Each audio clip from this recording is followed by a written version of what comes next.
plus faire cette analyse parce que dans ce thème, on ne voit pas justement qu'il y a un gros souci avec le conjoint. Plutôt un défi avec le nœud nord et puis on a également un quinconce. Donc ça veut dire d'une part qu'il ne faut pas négliger les quinconces dans un thème et puis d'autre part qu'on ne peut pas tout voir. Et ça veut dire également qu'il s'agit d'un processus d'évolution spirituelle pour la personne à qui appartient le thème. Une carte natale représente les énergies ou les fréquences vibratoires de la personne au moment où elle s'incarne. Donc elle va attirer à elle un conjoint au début qui correspond à son énergie et à ce qu'elle vibre. Et donc en fait on vit avec notre conjoint quelque chose en rapport avec l'énergie, avec notre propre énergie. Et puis si à un moment donné on évolue dans notre parcours, si on fait un travail sur nous-mêmes avec des psychologues, avec des thérapeutes, notre énergie elle va automatiquement changer. Et si le conjoint n'a pas évolué, ça va faire un clash et on sera obligé de se séparer. Donc là, c'est ce qui s'est passé dans la vie de cette personne, la personne avec qui on va étudier le thème, sachant que le conjoint avait toutes les chances d'évoluer en même temps qu'elle, parce que, vous allez voir, il a un très bon potentiel. Donc ça veut dire aussi qu'on peut avoir un très bon potentiel et décider de ne pas s'en servir. Voilà, à bientôt. Alors, quand on cherche des relations sur le conjoint, il faut savoir que ça ne sera pas aussi précis que si on avait le thème natal du conjoint lui-même. Là, on va avoir des infos au travers du thème de la personne qu'on a là sur l'écran. Donc, il y a des côtés de la personnalité du conjoint qu'on ne verra pas dans son thème à elle. Par contre, on verra s'ils ont un lien karmique, s'ils s'entendent bien ou pas, ou alors s'il y a des soucis dans leur relation de couple. Donc ça, il faudra bien en tenir compte si vous cherchez donc ces éléments sur le conjoint. Alors, on va regarder cette relation, comment elle perçoit son conjoint au travers de sa relation, et on va voir aussi son caractère à elle, comment elle fonctionne justement donc par rapport aux relations de couple. Alors, donc là, si on veut chercher des précisions sur le conjoint, on va regarder l'axe des relations, c'est celui-là, l'axe de la maison 1 et de la maison 7. Donc ici, c'est l'axe Cancer-Capricorne. Le régent du Cancer, c'est la Lune, et le régent du Capricorne, c'est Saturne. On va regarder également l'axe Bélier-Balance, qui correspond donc à cet axe Cancer-Capricorne. Et vous allez remarquer ici que cet axe s'est positionné, Bélier-Balance est positionné dans l'axe parental, que vous avez des nœuds karmiques. Là, vous avez la tête du dragon, la queue du dragon. Donc, il s'agit d'une relation karmique de couple en tant que parent. Enfin, on peut en déduire ça. Ensuite, on regarde le soleil aussi, qui symboliquement représente le mari. Et on regarde s'il y a des aspects entre le soleil et la lune. Donc là, il n'y en a pas en fait, puisque le soleil est là et il n'y a pas d'aspect. Donc en fait, il n'y a pas d'aspect dissonant entre le soleil et la lune, ni entre la lune et le Capricorne, qui représentent également l'ascendant Cancer et le conjoint ici, Saturne. Donc là, pour la personne du thème qui est ici, c'est une femme, les liens homme-femme, les liens entre elle et puis son conjoint ont l'air bien. Alors, pour sa personnalité à elle, on a un soleil taureau ici et un ascendant Cancer. Donc une personne qui a besoin de protection, de stabilité, besoin d'être rassurée avec le Cancer, qui cherche une solidité dans les relations. Elle a un soleil taureau dans la maison des relations. qui peut rechercher la fidélité parce qu'elle a du Capricorne dans la maison des relations, ou une maturité chez le conjoint, tout du moins un conjoint solide, peut-être un conjoint plus âgé, parce que le Capricorne, c'est les gens qui ont une certaine maturité. Donc l'ascendant Cancer ici et la lune en Poisson, là pour cette personne, indique une personne sensible qui peut trouver un équilibre avec une personne Capricorne, qui est un signe de terre. Ensuite, vous avez ici dans la maison des relations du Capricorne, donc le Capricorne, c'est le signe du pouvoir et de l'ambition. Vous avez un Saturne dans sa maison, maison 10, au milieu du ciel, en Bélier.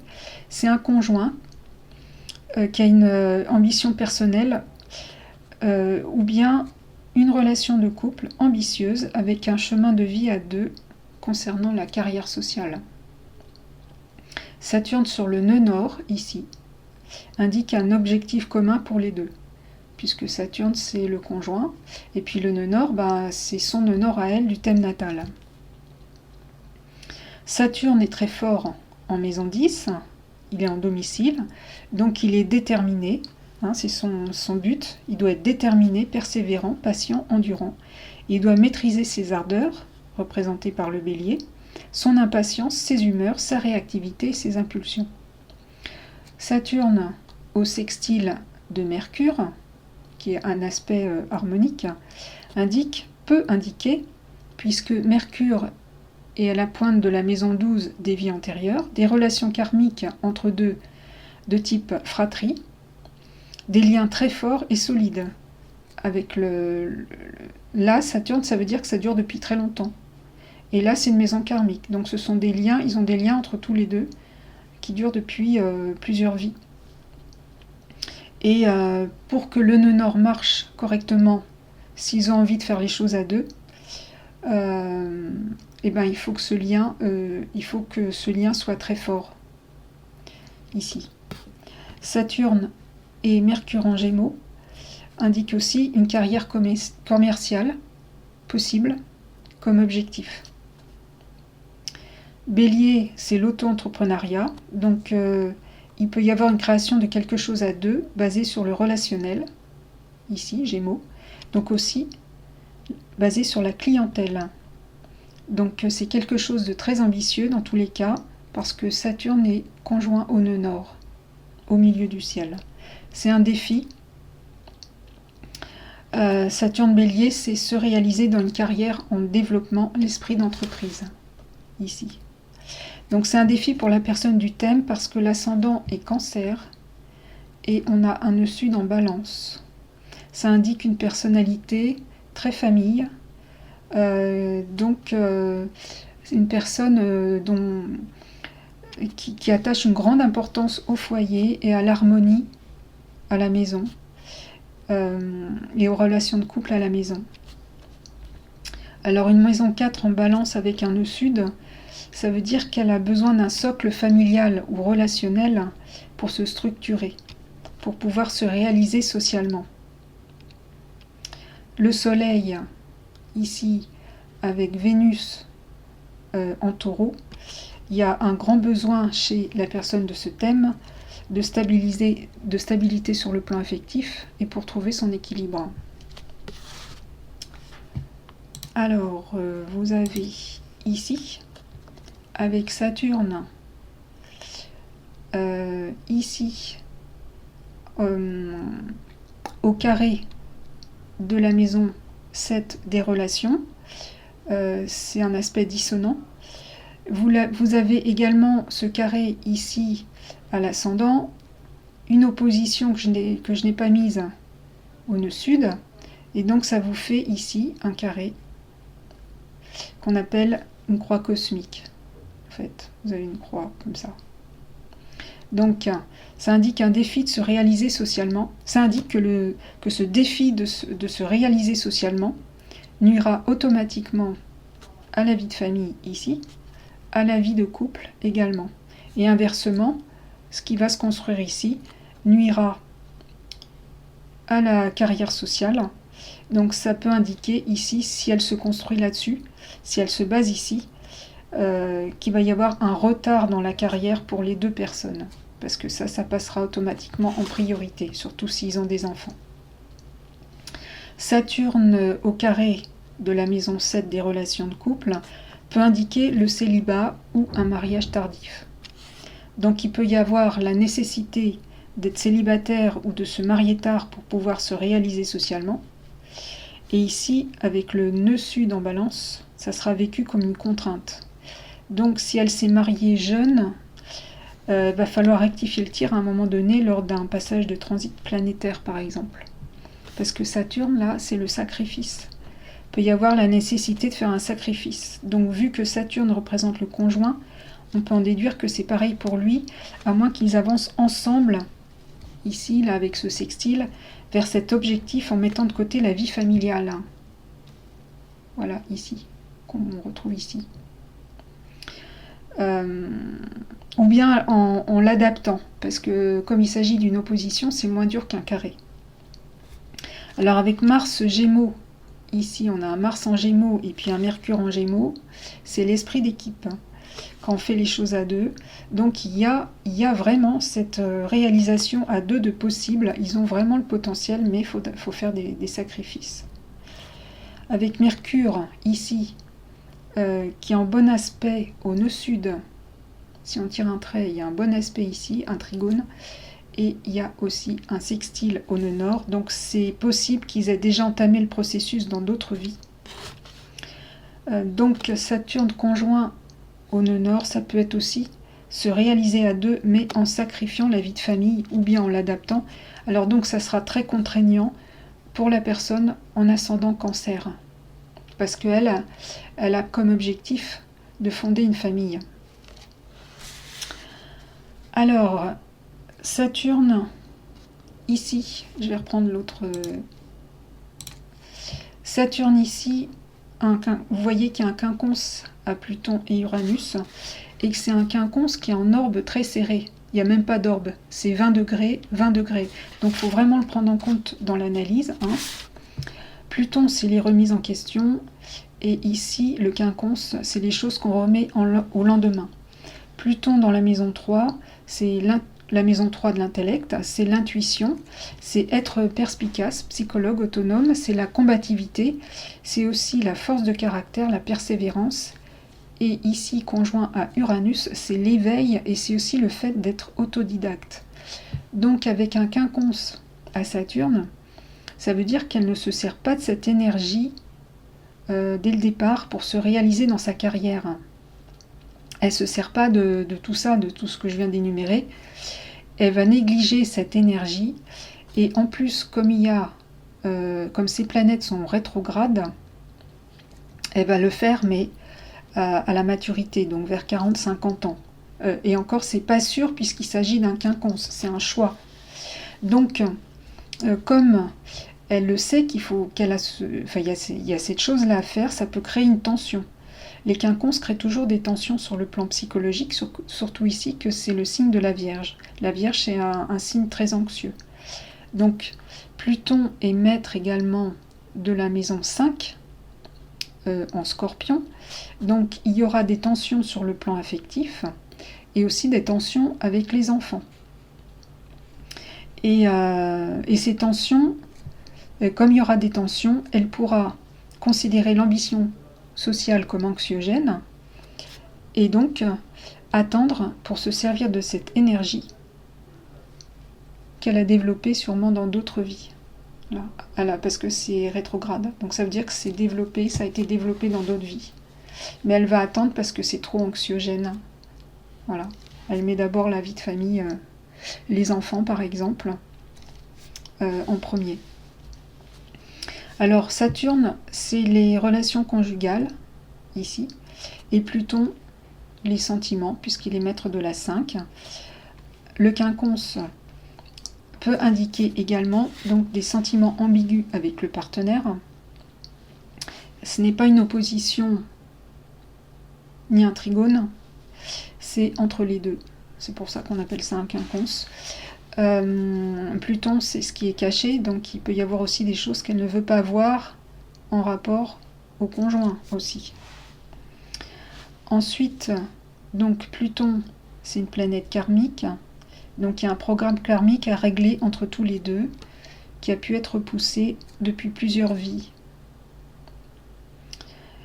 puisqu'on a affaire à Saturne.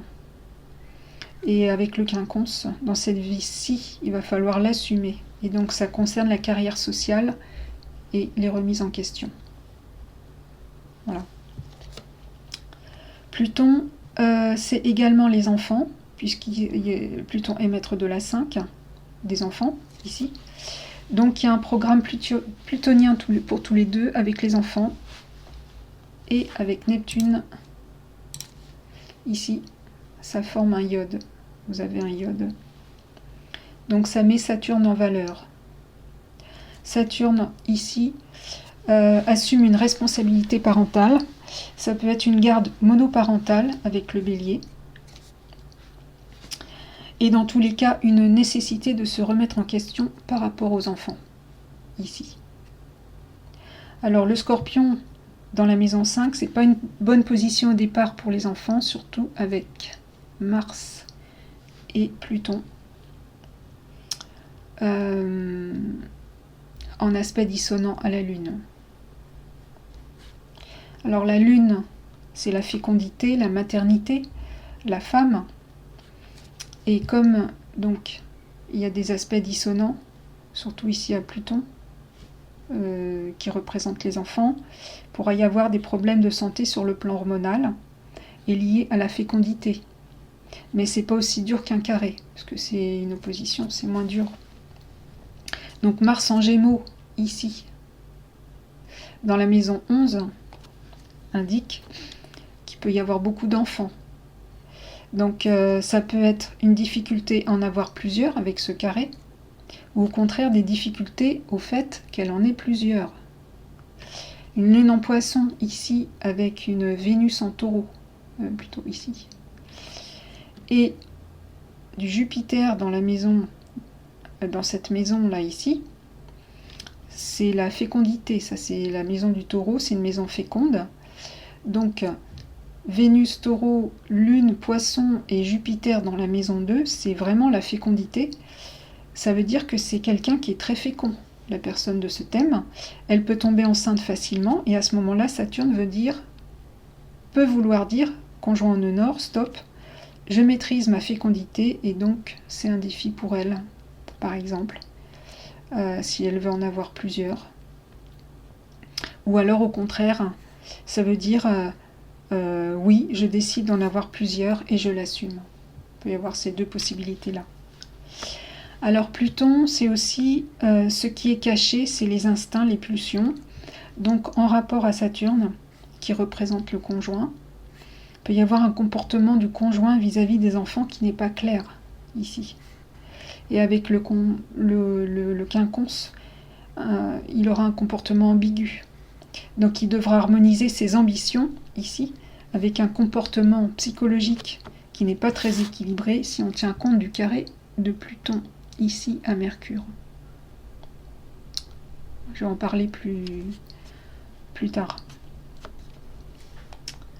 Alors, Saturne en bélier, ici, c'est l'autorité, surtout ici dans la maison 10, il est en domicile, au milieu du ciel.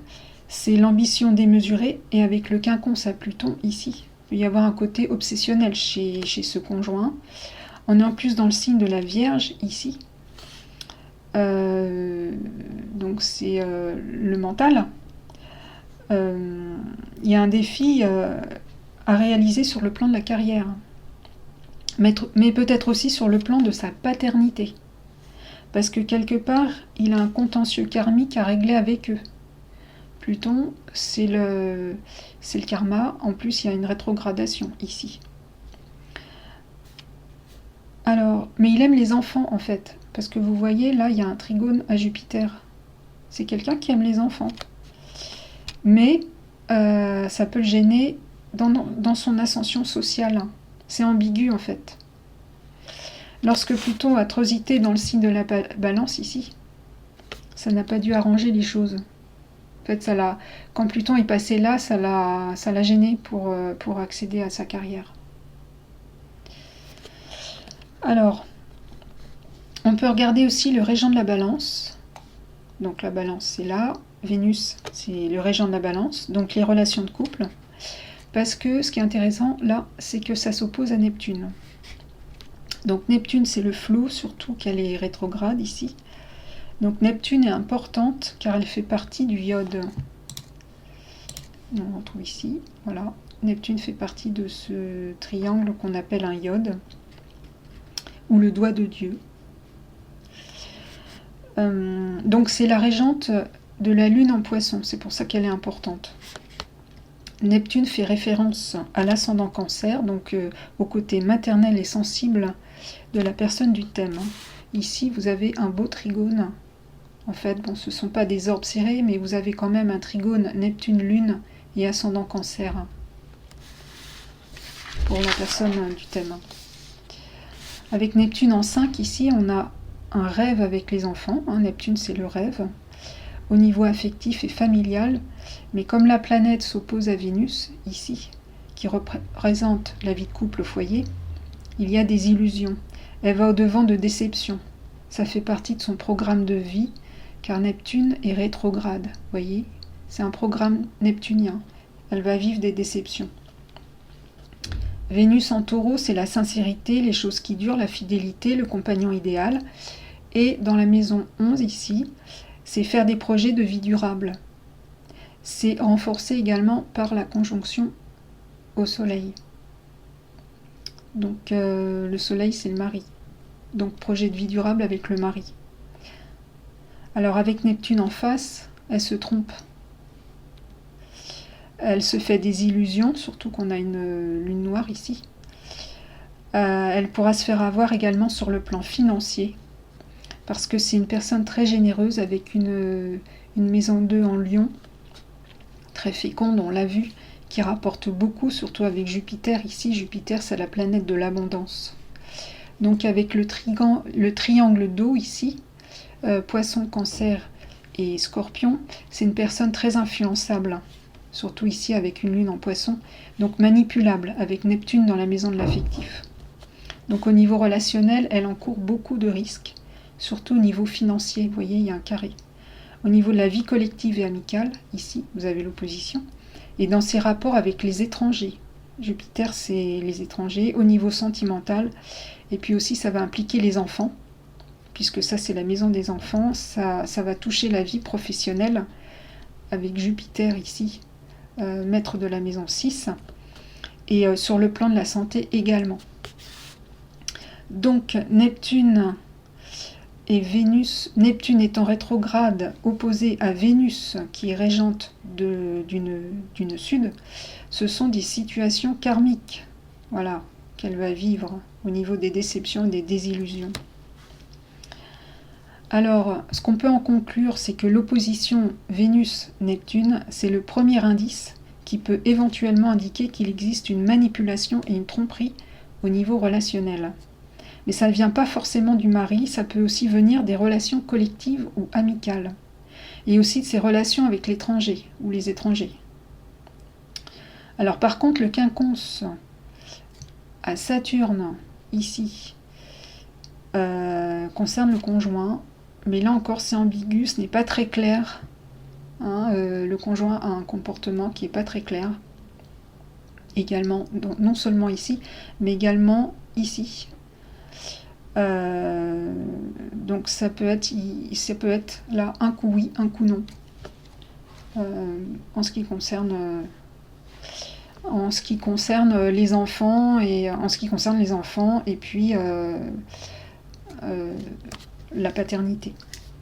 Alors, ce qui est positif avec cette opposition là et puis ce triangle rouge qui est quand même pas facile à vivre sûrement, qui sont dans des aspects dissonants, c'est que les désillusions vont lui permettre de réveiller des dons extrasensoriels.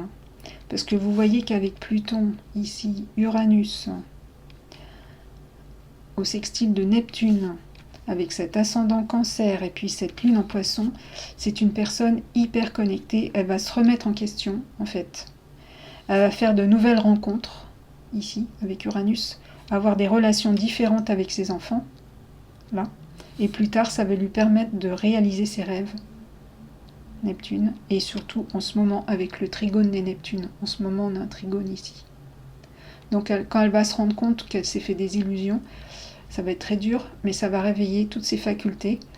Et puis, elle va pouvoir réaliser des rêves. Elle va se sortir, en fait, d'un schéma qui n'était pas très bon. Alors, concernant son caractère à elle, on remarque qu'il y a une concentration de planètes dans le domaine du collectif. Donc, ici. C'est une personne qui se focalise sur le collectif, en fait, le social. Et avec un nœud sud en balance ici, et du taureau dans la maison 11, c'est une personne qui aime la vie en communauté, les contacts, donc qui va privilégier les relations sociales et amicales parce qu'elle s'appuie beaucoup sur les autres.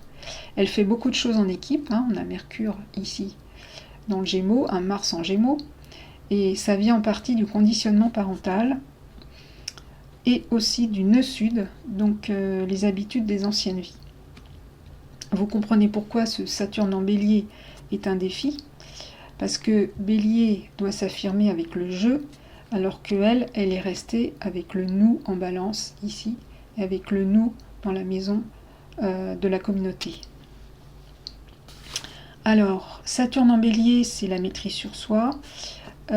Saturne, normalement, Saturne est en exil dans le Bélier, mais il est positif là parce qu'il va tempérer l'ardeur de Mars en Gémeaux.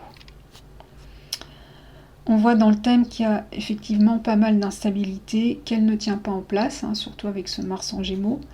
Même au niveau de l'ascendant Cancer, qui est un signe patriote et casanier, elle est plus attirée par les étrangers ici, dans la maison 9 et les autres cultures.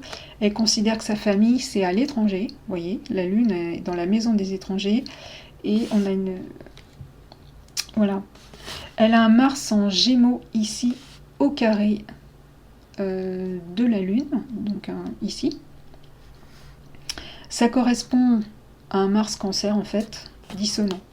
Donc c'est une personne qui prend des décisions sous le coup des émotions, sans réfléchir, qui est très réactive, nerveuse, qui bouge beaucoup, qui se déplace beaucoup. Et comme il y a une hypersensibilité avec les trigones d'eau, il peut y avoir du coup une hyperactivité. Donc avec le carré, non, avec l'opposition de la Lune à Pluton, c'est possible que dans son enfance, elle était hyperactive. Mais c'est pas aussi dur qu'un carré. Donc c'était un coup oui, un coup non. Donc les enfants hyperactifs sont particuliers, vous le savez bien, ils ont des dons. Et là, des dons, elle en a. Et ce sont des enfants qui reviennent pour aider à l'éveil planétaire. Et puis aussi, vous voyez que Saturne en Bélier, au trigone de Jupiter, ici, Jupiter c'est celui qui enseigne. Donc là-haut, Saturne en Bélier, dans la maison 10, c'est le maître. Donc c'est un enseignant, le maître enseigne. Donc elle revient pour enseigner. Hein. Mais avant, elle doit réveiller ses dons et les activer. Donc c'est le programme de Pluton et d'Uranus rétrograde, ici. Alors sa lune, là, ici, va faire la différence avec le conjoint. Parce qu'elle, elle est très maternelle, alors que le conjoint est très ambitieux. Ça n'a rien à voir, c'est là qu'on peut voir la différence, en fait, entre elle et le conjoint. Le conjoint est représenté par Saturne, puisqu'il est maître du Capricorne en 7. Il est bien aspecté à Mercure et il est bien aspecté à Jupiter. Donc c'est très favorable pour lui aux rentrées d'argent. Jupiter, c'est la chance.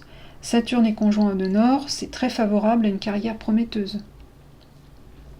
Ensuite, pour elle, donc c'est aussi valable pour elle. Le conjoint est très favorable pour elle, va l'aider à gagner de l'argent, par exemple.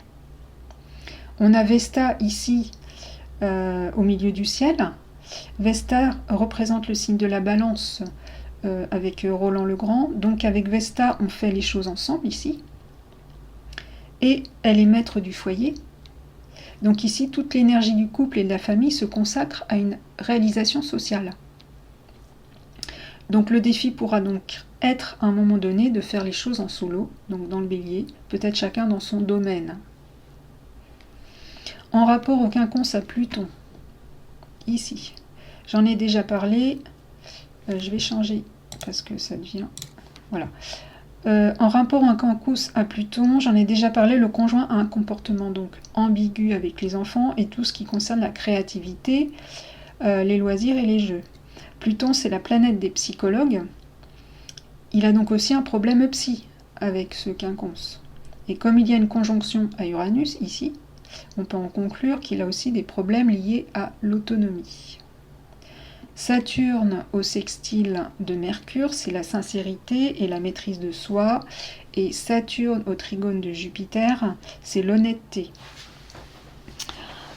Donc il a un comportement et une apparence extérieure, puisque Mercure c'est l'extériorisation, c'est l'apparence. Donc un comportement extérieur sans reproche. Donc on peut en conclure que puisqu'on sait qu'il va y avoir une manipulation, que tout se passe à l'intérieur de lui, que ces problèmes en fait c'est à l'intérieur,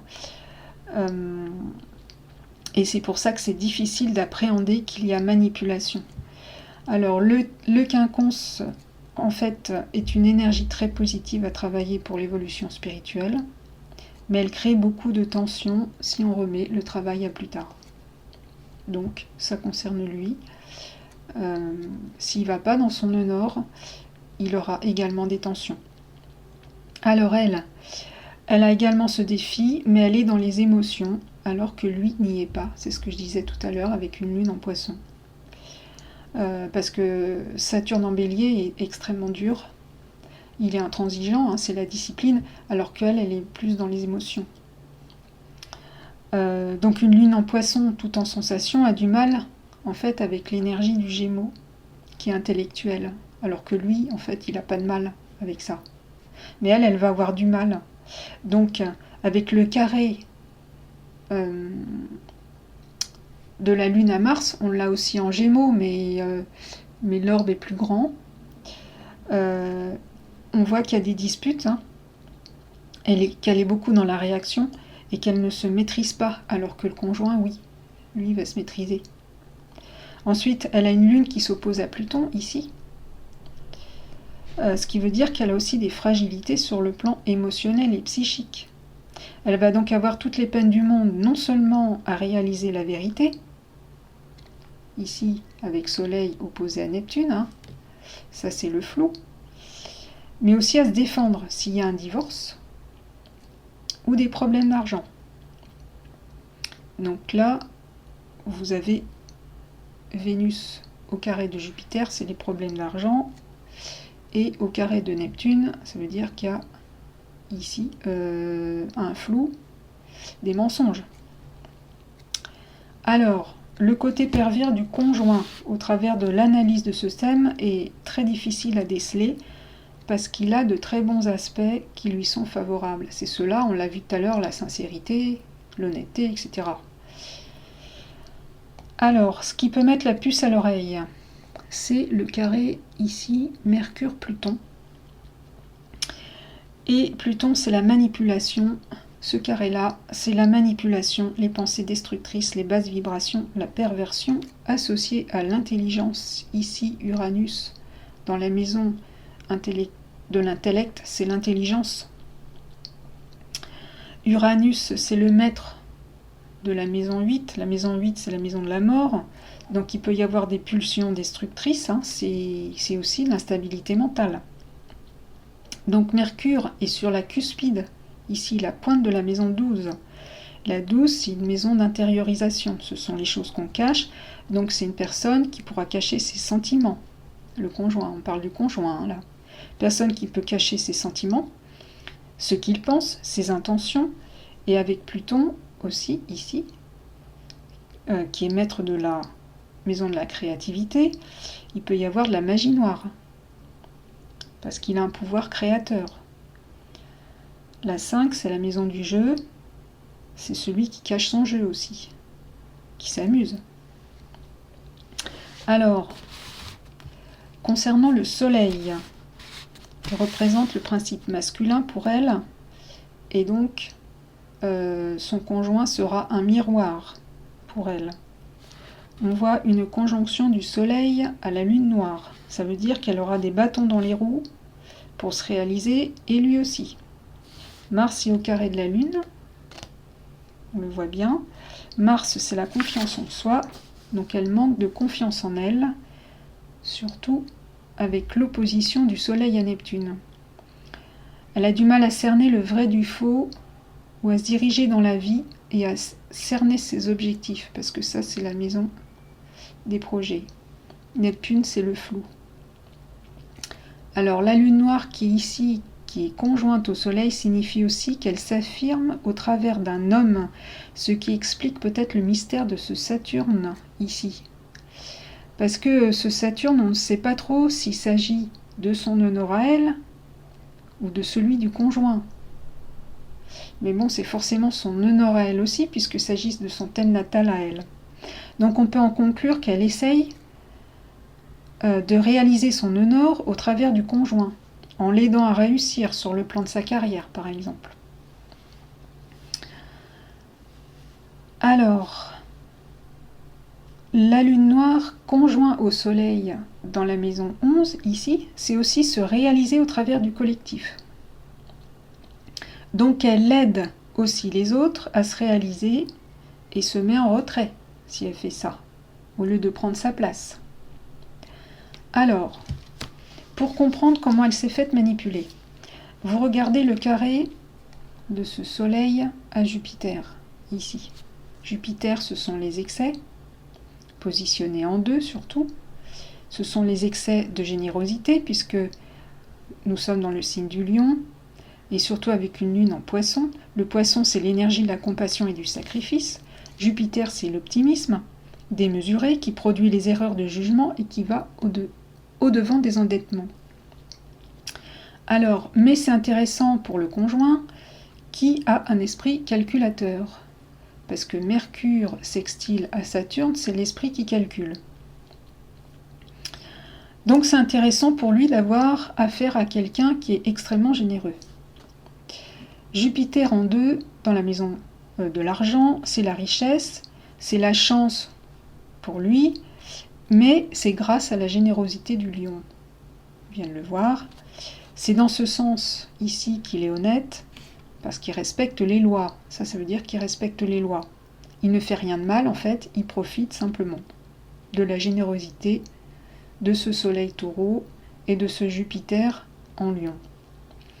Saturne au trigone de Jupiter est donc protégé, et comme Jupiter c'est la loi, il sera protégé par la loi, et aussi il sera protégé par ses contacts, ses élèves, s'il en a, ses connaissances, ses clients, enfin, quoi qu'il arrive. Alors, comment le poteau rose, alors que elle aura plein de difficultés parce que elle va réagir, elle sera dans le, on l'a vu tout à l'heure, hein, elle est dans les émotions. Alors, comment le poteau rose a été découvert, hein, grâce, parce que là, c'est quand même, elle voit pas en fait ce qui se passe. Donc, quand c'est comme ça, en fait, le poteau rose se découvre quand il y a des transits planétaires. Donc, à un moment donné, il y a une opposition des Uranus. Ici, quand Uranus est passé en bélier, ça fait une opposition. Donc pour elle, il y a eu une profonde réorientation psychologique, sociale et professionnelle, ici, en fait, avec cette opposition des Uranus. Après, il y a eu un carré des Saturnes. Saturne est passé dans le signe du Capricorne. Ils se sont retrouvés au carré de l'un de l'autre, ce qui correspond à un programme saturnien de développement des responsabilités au niveau social, ici. Parce que là, on est dans la profession, et là également. Donc c'était un défi au niveau professionnel pour elle, et aussi pour le conjoint, puisque Saturne représente le conjoint. Donc c'était un défi pour eux, pour aller vers leur nœud nord, c'est-à-dire vers leur ambition sociale. Alors, comme Saturne a transité la maison 7, c'était aussi une transformation importante du couple. Ensuite, Pluton est arrivé également dans ce secteur. Il est arrivé en conjonction au descendant. Pluton au descendant indique une période de test faisant pression sur la vie conjugale et les associations professionnelles. Donc, ça indique souvent la fin d'une association importante, voire du mariage. Pluton s'est retrouvé au carré de Saturne, le conjoint, ce qui a permis de faire un bilan sur leur vie de couple, une prise de conscience, un éveil, avec le trigone à Uranus, pour aller vers leur nœud nord. Si elle se réalisait au travers du mari et ou des autres, c'était donc très positif pour elle de faire cavalier seul. Et pour lui aussi, parce que ça lui permettait de changer d'attitude et repartir de zéro. Ça lui permettait de régler ce quinconce. Mais il n'a pas fait ce travail d'introspection au niveau psychologique demandé donc par le quinconce Saturne-Pluton. Et il s'est dévoilé dans ce qu'il avait de plus négatif. Alors je termine là pour que ça ne soit pas trop long. Retenez dans cette analyse qu'il y a un défi pour tous les deux de s'assumer seuls ou de prendre leurs responsabilités, que ce soit en binôme ou pas, et qu'avec ce quinconce, il y avait un effort déterminant de remise en question à faire pour y arriver. Voilà, j'espère que je n'ai pas... Enfin, c'est assez complexe quand même, parce que on n'a pas toutes les infos sur le conjoint. C'était extrêmement difficile de voir qu'il y avait un conjoint manipulateur. Le seul élément, ça aurait peut-être été Soleil-Neptune, mais comme c'est une opposition, ça peut se gérer. Voilà.